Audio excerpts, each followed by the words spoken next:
So recently, one of you good people reached out and asked me to make a video about setting up checkout links for Framer products on Contra. For those of you who don't know what Contra is, it is a freelance platform and a professional network for independents where creators can showcase their work, sell services or digital products, manage client projects, send invoices, and receive payments through Contra payments with no percentage-based platform commission. There are other platforms where you can set up product checkout links for your Framer assets, like Polar. If you want to learn more about Polar, I already have a video on it which you can check out on this channel. The thing is that setting up those checkout links on Polar can be a fair bit technical, and it is more of a developer-oriented platform, even though it's one of the best. While on the other hand, Contra is more for creatives and independents, and the whole process of setting up a product on Contra is fairly simple and straightforward and more user-friendly. Speaking of Contra, I have a new service on Contra for one-on-one Framer tutoring and coaching. So if you want in-depth or more of a hands-on help with one of your Framer projects, then you may consider this Contra service. Link for this you can find down below. I'm Umar,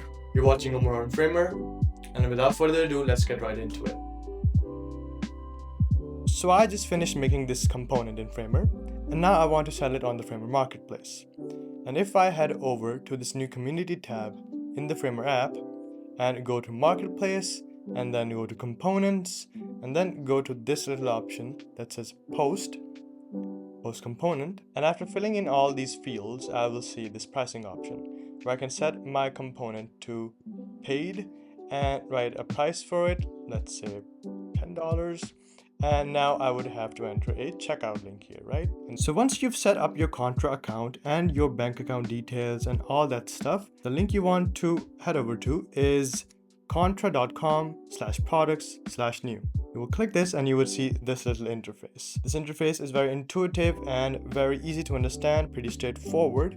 And this is where you are going to set up your Framer product. Now let's go through each field one by one and let me guide you on what to do where. Firstly, you would see product name. Here, simply you have to enter your product name. Your product name would be the exact same name that you would enter in the marketplace modal, or it can be a combination of the name and the byline, right? So if my component name is feature story, I would write that here, and let's add a byline as well. So auto playing feature stories. The name on Contra can be a combination of both these names. So feature story, an EM dash, maybe a dash, a hyphen, whatever, and then the byline. So I'm just copying and pasting, right? So here is your product name. Then visuals. By visuals, they mean screenshots or videos that basically showcase your product.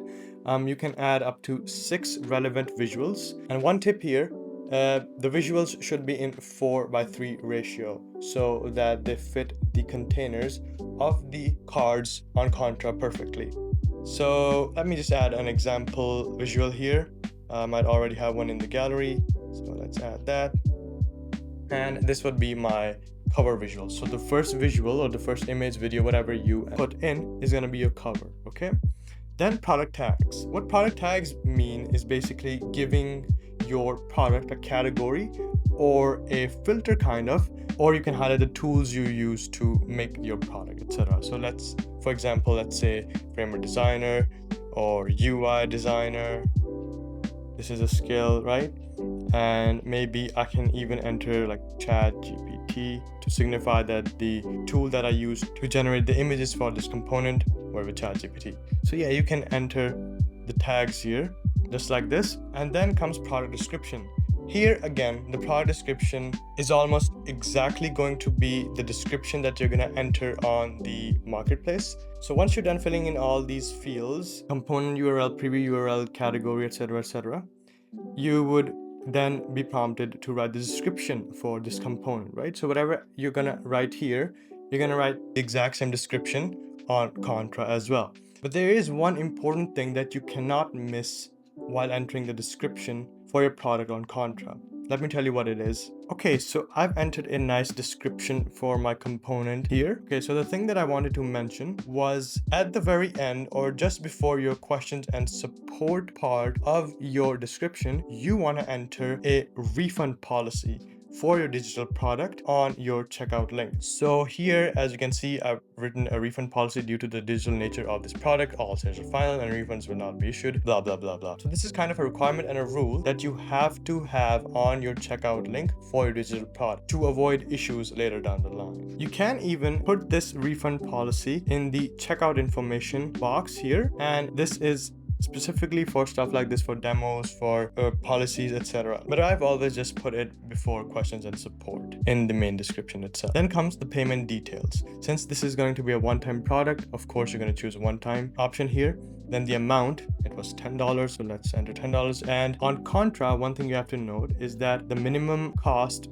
for a product that you can enter is $10 as well. And here's another important thing that you gotta note here. So as you can see here, Contra provides a breakdown of the exact amount of money that you're gonna receive for your product. Okay, so you see the various fees that are charged. So you have processor fee, platform fee. Contra is still a commission-free platform, but all these fees have a reason. The good thing is that Contra is extremely open about their fees and all the additional charges that you might be charged. You can explore all this stuff on the Contra payments page, the link for which you can find down below. You can also get in touch with Contra support to discuss these matters, go through Contra FAQs, and you will know everything about this stuff. So yeah, now back to our product. Then you see this drop down for product tax code. Since you would be selling framework products as assets like components and templates, I would choose downloadable digital files here. All right, so here we have everything set up. Now we can head over to our checkout links. So I'll just press this option, continue to publish. So here I see a couple more fields. Here you're gonna enter the content that the customer is gonna see once they have paid for your product. What I would enter here is a message maybe, and also the link for your product if it's a framework component or a template. Because usually for a template, you provide a remix link, and for components, you provide the component URL itself, right? So something like this, congratulations, you're now the owner of whatever your framework component is, the name of that, and then some instruction, copy the following link and paste it on your canvas to use the component. I've entered the component URL here, and then another message here that if your customer is not a framer yet, they can sign up through your affiliate link. This is the way that I would set it up. It's up to you how you want to set all this up. And then after that, you can just publish your component. So you would click publish to profile here, and your product will be discoverable on your profile itself. And the checkout link for your product, you can send wherever you want. So let's do that. Let's agree to these terms, agree and publish.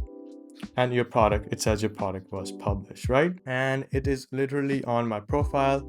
Yeah, there you can see the option here to either copy the product link or the checkout link itself and sell on the Framer Marketplace. There's an option for that. I would copy this link and I would go to Framer Marketplace and paste it here.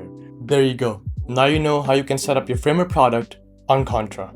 Now, when your potential customers find your product on the Framer Marketplace or any other place where you've listed your product, component, template, whatever it might be, and they press the buy button, they will be directed to the checkout link that we just set up. If you found any value in this video, kindly like the video. If you want to see more videos like this, consider subscribing or following me. If you have any feedback or thoughts to share, you can do that down below in the comments. Or if you want to get in touch with me personally, you can do that through my X account, the link for which I will leave down in the description if you're watching this video on YouTube. That's it for today's video, and I will see you in the next one.